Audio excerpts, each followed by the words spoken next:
Salut! Aujourd'hui je vous présente une vidéo un peu spéciale qui je l'espère va vous plaire et qui change un peu. Je suis dans le village de mon grand-père avec quelqu'un que je connais très bien puisqu'il s'agit de mon cousin Julien Baume avec qui je passais toutes mes vacances quand j'étais petite ici dans le Gard. Je suis passionnée par ce qu'il fait et je suis très fière de vous présenter aujourd'hui son artisanat. Il fabrique à la main des objets et meubles de céramique en lave émaillé et c'est vraiment magnifique. Salut! Aujourd'hui je vous emmène avec moi, je suis avec mon cousin Julien Baume. Tu peux venir dire bonjour d'ailleurs. Voilà, c'est mon cousin et je suis dans la maison de ses grands-parents où il a installé son atelier alors attends, j'ai peur de dire une bêtise. De lave émaillé, céramique. Céramique et en lave émaillé. Voilà, céramique en lave émaillé et je vais vous montrer ce qu'il fait. C'est vraiment trop joli. Je voulais vous le montrer parce que il a proposé de me faire un carreau pour la maison. Vous savez, les carreaux avec les numéros pour mettre à l'entrée. Et je vous montrerai ça tout à l'heure. Oui, alors je voulais te demander les différentes catégories de meubles entre guillemets que tu fais avec ta lave. Ouais, alors en fait avec la lave, l'intérêt de la lave c'est la résistance. Ouais. C'est super costaud et c'est non gélif, ça peut pas geler et ça supporte la chaleur. Si ta maison brûle, il reste plus que les morceaux de lave. Voilà, c'est ça. Okay. Donc pas besoin de dessous de plat pour des tables, des plans de travail. Bien sûr, on peut faire du carrelage. Des tableaux. Des plaques de cheminée qu'on met au fond des cheminées ouvertes. Ouais. Voilà. Là, prochainement, je vais habiller un poêle à bois en lave, parce que la lave c'est réfractaire, donc ça restitue la chaleur. C'est top. Donc le poêle va chauffer et une fois que le poêle est éteint, pendant 6 heures, 7 heures, la lave restitue encore la chaleur. Et en plus, c'est super joli. Bah oui, c'est chouette. Voilà. Voilà. Et puis après, pour les petits objets en lave, c'est surtout les numéros de maison, les dessous de plat, voilà, les portes couverts, des choses comme ça. C'est les petites pièces en lave. Alors ici, qu'est-ce qu'on a? Alors ici, on a le carreau brut. Alors c'est de la lave du Mont d'Or, côté de Volvic. Et par contre, c'est un carreau brut. Enfin, il a déjà été préparé. C'est-à-dire que je l'ai engobé. J'ai bouché toutes les petites aspérités avec de l'engobe, qui est de la silice. Et j'ai fait une première cuisson à 960 degrés à peu près, pour plus que ça bouge après par la suite. Et donc voilà, l'engobe cuite a bouché toutes les petites aspérités pour pas que quand j'émaille, les mailles partent dans les trous et fassent des trous en surface. D'accord. Et à côté, donc ça c'est le résultat final. Un beau jeu d'échecs. C'est trop beau, vraiment. Dans les jeux d'échecs. Oh, il est trop magnifique. Et bien sûr, si on met de la lumière, il y a des différences de couleurs parce que c'est du vert transparent et quand il n'y a pas trop de lumière, on a l'impression presque que c'est du noir. Et quand il y a beaucoup de lumière, on voit vraiment que c'est du vert émeraude transparent. Et je mets ma main à côté pour que vous voyez aussi là. Voilà, celui-là il fait 40 par 40. C'est trop joli, vraiment trop beau. Et ici, donc là, tu as fait 2 tables. Alors ça c'est mes tables jeux d'échecs, table échiquier. Ouais, magnifique. Donc celle-ci, c'est celle que j'avais appelée la table lunaire. Elle est trop belle, celle-là, c'est celle que j'avais vue chez Tata. Voilà, donc alors celle-là, elle a nécessité 3 cuissons pour avoir cette réaction entre 2 émaux qui m'ont fait des petits cratères, mais des cratères. La surface reste quand même bien lisse, on peut mettre les pièces sans qu'elles bougent dessus. Et pareil pour le bleu là, un petit peu de poussière. Bon, et le bleu, il y a un petit effet d'eau en fait. Alors quand on la laisse à l'extérieur, c'est vrai, ça miroite un peu, on dirait. Voilà, et puis ça fait comme des petites vagues. C'est vrai. Et c'est un effet recherché. Je voulais qu'il y ait un aspect planétaire en fait. Alors j'espère que vous voyez bien en vidéo. Enfin, je vais essayer de me mettre dans la lumière parce qu'on a ouvert la fenêtre, mais alors c'est des tables qui peuvent aller à l'extérieur sans problème. Donc quand il pleut, c'est encore plus beau. Ça doit faire. C'est encore plus joli. Et celui-là? Et celui-là, alors celui-là c'est mon dernier échiquier. C'était façon steampunk. Au goût du jour. Ah oui, c'est vrai, c'est un peu des rouages. Sur les côtés. Avec des lustrants, avec de l'or dedans. C'est carrément de l'or et ça fait. Ça brille quoi. Ça fait des reflets dorés quoi. Mais ça c'est un émail que j'ai trouvé il n'y a pas longtemps et qui est vraiment super beau, quoi, et avec des petits reflets aléatoires. Donc, ouais, c'est vraiment trop joli. Tout ça, là, enfin, les tables, etc., c'est la technique du cloisonné. C'est-à-dire qu'on sépare les couleurs et de façon très précise, en fait. D'accord. Voilà. Il y a 20 ans, elle était encore gardée secrète, et maintenant, avec Internet et tout le monde sait à peu près comment on fait ça, quoi. Ouais. Avec un crayon de papier. Ok. Là, tu as ton étagère où tu mets toutes tes couleurs. Voilà, tous mes émaux. Ouais. Tous mes émaux. Alors, il y en a de chez Serradel, il y en a de chez les cousins, il y en a un peu de partout, quoi. Ouais. Je teste un petit peu tout. Ouais. Voilà. Ok. Donc, toutes sortes de couleurs, du beige, du vert.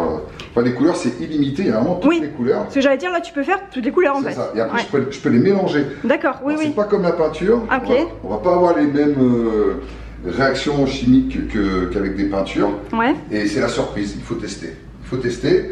Et on note tout ça dans des fiches techniques qu'on garde bien précieusement. D'accord. Voilà.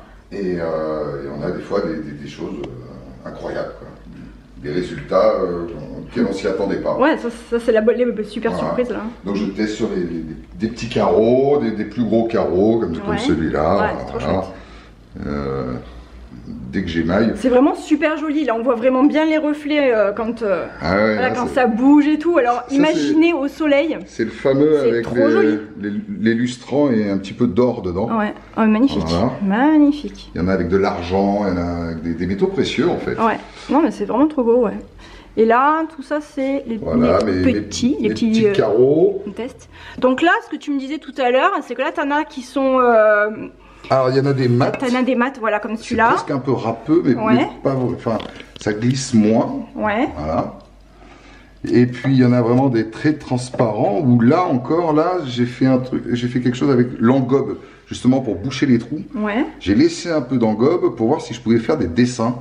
D'accord. Directement sur la lave. Oui, ça fait des petits effets, quoi. Voilà. Et justement, j'ai une plaque dans le four en préparation avec un œil de dragon en relief que j'ai sculpté avec l'engobe et que je vais émailler en transparent. On verra le dessin en dessous. Alors ça, c'est quoi, Julien? Alors ça, ce sont mes échantillonnages de couleurs. Okay. Tester mes nouveaux émaux. Ici, c'est que des émaux sans plomb, donc je les connaissais pas forcément. Ouais. Donc je fais des tests et on peut voir à la même température. Là, ça a cuit à 950 degrés. Ouais. Bah, ceux-là, ça marche pas. Ouais. Ceux-là non plus, ils se rétractent. Ok. Les autres ont bien fonctionné. Ah ouais, ça te permet de voir la qualité aussi du truc. Ici, c'est une température à 930 degrés. Alors pareil, certains ont très bien fonctionné.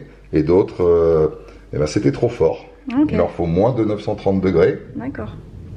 Donc je fais des tests comme ça et je sélectionne les émaux en fonction de la température et de l'effet. D'accord, l'effet recherché quoi. L'effet recherché. Ok. Et là, il y a une jolie pieuvre. Voilà, ça c'est. Une fois que j'ai fait ces essais-là. Ouais. Je me suis dit, tiens, je vais faire une petite pieuvre. Ouais, elle est trop belle. C'est un tableau qui se C'est trop joli, ouais. En le vissant au mur. Ouais, je vois, parce qu'on voit les trous sur les côtés, c'est super joli. Alors là, c'est mon émail en poudre. Ouais. D'origine. Alors là, ici, c'est du brun caramel. La couleur de l'émail correspond pas forcément, en fait, au résultat final, une fois cuit. Ok. Voilà. Donc j'ai mis l'équivalent de 3 petits gobelets comme ça d'émail et donc je rajoute 2 tiers d'eau.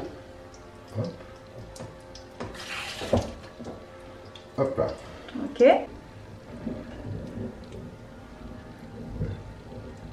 Je mélange mon émail. C'est trop bien, on dirait que tu fais de la cuisine en fait. C'est un peu ça. Voilà. Jusqu'à ce qu'on ait une texture à peu près correcte. On peut se servir des fois de mettre moins d'eau pour avoir un peu plus d'épaisseur d'émail. Ça dépend le rendu final que l'on veut. D'accord. Alors là, ça nous donne une idée de ma texture.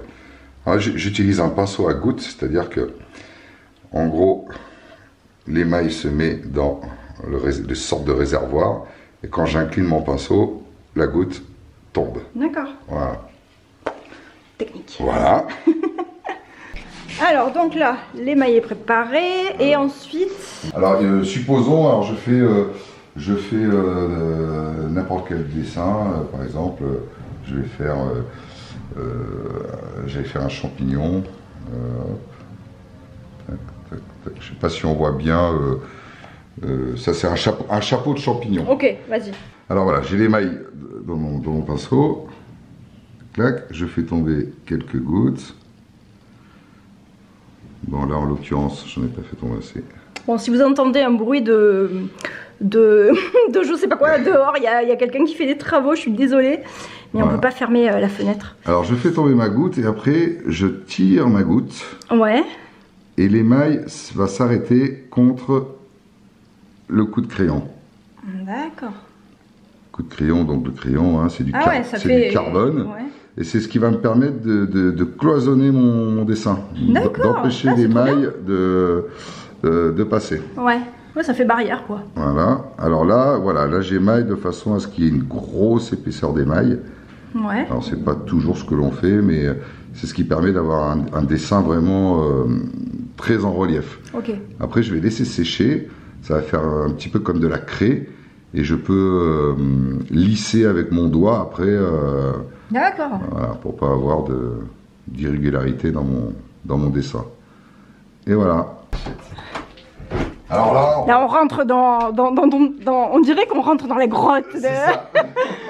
Putain, c'est énorme le truc. Voilà, céramique. Et voilà mon petit four. Un petit four qui se lève. Ah ouais, purée, il faut vraiment, il faut être rugbyman pour. Ouais, presque. Ah, il est pas vieux celui-là, hein, donc il y a encore un peu de fibres de céramique qui tombent encore. Mais bon, voilà. Wow, bon, ce carreau, par exemple, bah, là, c'est ce qu'on appelle un raté. Ouais. Voilà. Ça arrive, hein, même au meilleur. Hein. C'est des mélanges de couleurs et ça n'a rien donné. Ouais. Voilà. Non mais c'est pas grave, c'est bien, fais des essais et tout. Celui-là, eh ben, il y aura peut-être des choses, il y aura peut-être quelque chose à exploiter. Ouais. Voilà, c'est vrai que ça fait des effets. C'est vraiment étrange. Voilà, et ce carreau-là, ben, c'est cette fameuse petite sculpture. C'est un essai comme ça ressemble à rien. Mais je t'enverrai une photo de ce que ça a donné une fois le dessin complété, émaillé en transparent. Et voilà, mais je suis plutôt content de ce résultat-là. Voilà. Oui, ok. Voilà. Non, mais de toute façon, oui, je te fais confiance parce que c'est tout trop beau, franchement. Donc, mais qu'est-ce que je voulais dire? Oui, parce que en fait, tout à l'heure, tu m'avais dit hors caméra, mais il faut plusieurs heures pour faire, par exemple, une table. En combien de temps tu l'as fait? Une table, alors si c'est de l'uni, une seule couleur, je vais la faire en 2 heures. Ouais. Et quand c'est du cloisonné, donc les couleurs séparées, entre 6 et 12 heures, selon les tables. Hein. Et après, la dimension de la table. Parce que voilà, les dimensions de la table, moi je suis limité, c'est une belle limite, bien sûr. La dimension de mon four. Bah oui, bien sûr. Oui, donc là, je peux faire cuire, parce que je fais des plans de travail, des grandes tables, des plans de travail, du carrelage. Et je peux faire cuire quand même des plaques de 1,50 m sur 1,05 m. Ouais, ça fait quand même une belle table. Ça fait des belles tables. Ouais, bah, ça fait une table de 180 kg. D'accord, oui. En général. Oui, donc voilà. ça va. Ça fait quand même une belle table, oui. Et l'épaisseur, pareil, c'est 1 cm, 2 cm, 3 cm. Okay. Et j'ai même fait des 4 ou 5 cm. C'est moins commun, mais c'est faisable aussi. Ok. C'est super lourd. Voilà, et ce four, ensuite, il peut monter à 1180 degrés. Ouais. Et en général, moi, mes cuissons, elles se passent entre 920 et 1080 degrés, selon les émaux que j'utilise. D'accord. Voilà. Ok, ben c'est cool. On va faire ça délicatement. Ouais. Et voilà. Avec un petit microprocesseur. Ouais. Ah, c'est beau, hein, la tapisserie. Ah ben, on est vraiment dans l'artisanal. Hein. C'est dans son jus. Voilà, c'est dans son jus, comme on dit. Et donc, ce microprocesseur, qui me permet de calculer les courbes de température. C'est-à-dire que je ne fais pas monter la température d'un coup, je fais des paliers. Ok. Et tout ça, ça se calcule avec ce petit boîtier. Là, il fait 23 degrés dans mon four. D'accord. Voilà. Ok. Et combien de temps il met pour monter, pour faire sa cuisson là, entière? Alors, les cuissons, en général, c'est entre 10 heures en moyenne. Ah oui, quand même. C'est 10 heures de cuisson et Voilà, en moyenne c'est 10 heures de cuisson. D'accord. Et après il faut que j'attende encore une dizaine d'heures avant de oui, ok. Regardez ce qu'il m'a fait, comme c'est trop beau, franchement moi j'adore. Et encore que là, évidemment, au moment où je filme, il y a le soleil qui s'est barré. Mais au soleil, franchement, ça rend trop bien. S'il y a le soleil qui ressort d'ici tout à l'heure, je vous refilmerai au soleil. Je suis trop contente, je vais avoir le plus beau numéro du quartier. C'est trop top. Chez moi, le lendemain, il faisait beau et j'ai filmé pour vous montrer les couleurs de mon carreau. Regardez comme c'est joli comme ça au soleil.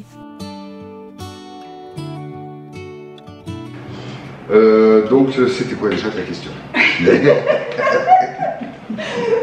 Non, je voulais te demander si tu avais un site internet ou si tu comptais, voilà, tout à l'heure tu as dit que tu allais t'installer à Lille-sur-Sorgue, mais est-ce que tu vas avoir un site internet si jamais il y a des gens par exemple qui sont intéressés, qui veulent te commander des trucs? Alors en effet, j'ai déjà en fait un site internet, enfin une boutique en ligne sur Shopify là, et je suis en train de faire une galerie, j'ai appelé ça artduzège.com, parce que ici on est dans la vallée d'Uzège, on est à côté d'Uzès. Donc, et je compte, j'essaie de trouver d'autres artistes qui font du raku, de la poterie, des choses comme ça, pour mettre sur ma petite galerie, voilà. Et donc ça, c'est en cours de développement. C'est déjà en ligne, hein, elle est déjà en ligne, mais bon ben voilà, je la remplis au fur et à mesure. Faut que je produise. J'attends des grosses plaques de lave, des trucs un peu plus costauds là, voilà, pour l'habiller. Et j'ai aussi en tête de faire une autre galerie.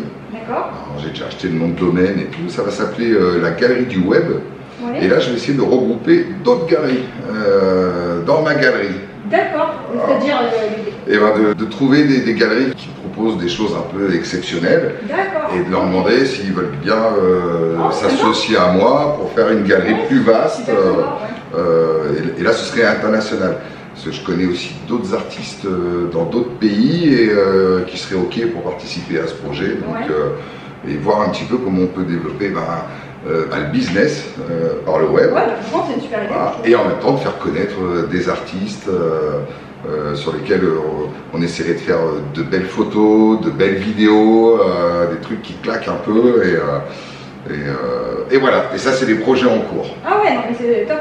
Et d'ailleurs, je pourrais vous mettre dans la barre d'infos, je vous mettrai l'adresse de son site internet à Juju si vous voulez venir voir. Et ben voilà, je te remercie beaucoup, hein, vraiment, parce que franchement, si ça c'est pas trop beau, moi je suis trop contente, ça va claquer chez moi. Je suis content que ça te plaise. Il n'y a plus qu'à la coller. Et d'ailleurs, c'est des lauriers roses. Hein. J'espère que vous avez reconnu, mais comme chez moi, j'ai 1 million de lauriers roses et que c'est vraiment ma plante préférée. Et donc, je lui ai demandé, je lui ai dit, moi, ce que j'aimerais, c'est des lauriers roses parce que c'est à la demande en plus. Voilà, c'est à la commande, on fait ce qu'on veut, c'est top et trop joli. Donc, vraiment, merci beaucoup. Et écoute, bonne chance. Merci, je croise les doigts, merci, mais ça va le faire. C'est quand tu vas aller sur ce plan alors les travaux de l'atelier là-bas, enfin de l'atelier, même l'école on peut dire, se finissent en octobre. Et c'est bientôt alors. c'est bientôt. Et on espère s'installer en novembre. Alors c'est l'annexe du pôle céramique d'Avignon en fait, de la scierie d'Avignon. Et il y a beaucoup de monde déjà qui vont là-bas pour apprendre à tourner. Et là on crée une annexe à Lille-sur-Sorgue et surtout on est en train de développer une qualification diplômante professionnelle en fait dans la céramique là-bas. Voilà. Je fais pas ça tout seul, moi je fais presque rien même là. Je vais amener mon savoir en émaillage. Mais il y a déjà toute une équipe qui bosse là et qui sont top. Je suis certaine que ça va marcher parce que vraiment moi, je trouve que c'est vraiment trop beau hein, comme artisanat, merci, c'est un métier passion. Voilà. Bon, écoutez, j'espère que ça vous a plu et je vous dis à bientôt pour une prochaine vidéo. Bisous. Au revoir.